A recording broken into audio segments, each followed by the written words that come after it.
Food habit problem, অর্থাৎ যে ফুডটা আমরা খাচ্ছি সেটা কিরকম।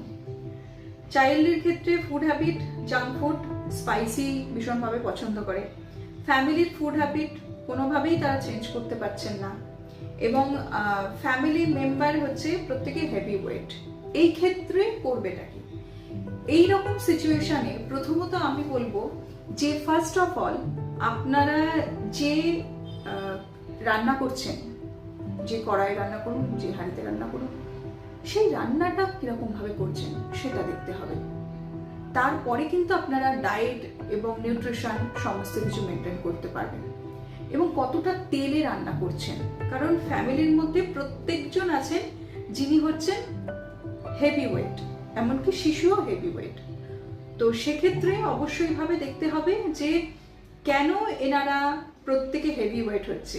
একটা সেম প্রবলেম, যেটা হচ্ছে যেখানে রান্না হচ্ছে সেই রান্নার খাওয়া দাওয়ারে চিনি ইউজ হচ্ছে, বেশি তেল ইউজ হচ্ছে, এছাড়া আরো অনেক কিছু স্পাইসি খাবার হচ্ছে।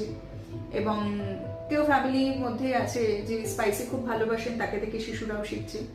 তো এইগুলো থেকে অবশ্যই ভাবে একটা ডায়েট, নিউট্রিশনের সাথে সাথে অবশ্যই ভাবে তার সাথে কিভাবে দৈনন্দিন খাবারগুলো বাড়িতে তৈরি হবে, একটা নিউট্রিশন গাইডলাইন নেওয়া এবং সেইটা মেনটেন করা ভীষণভাবে দরকার। এবং তারপরে ফলো আপ নেওয়া, ফলো আপের মাধ্যমে একটা ওয়েট বাড়ির প্রত্যেকের মধ্যে একটা নর্মালে আসা। এই হচ্ছে সিচুয়েশন, এবং সিচুয়েশনকে হ্যান্ডেল করা। Thank you. আপনারা যদি আমার কাছে কনসাল্ট করেন, অফলাইন অনলাইন আমি দুটোই অ্যাভেলেবেল থাকি। অফলাইন আমি সাউথ নর্থ সেন্ট্রালের কাছে থাকি, অনলাইনে আমি অ্যাভেলেবেল থাকি ন্যাশনাল ইন্টারন্যাশনাল। আপনারা আমার সাথে কনসাল্ট করুন।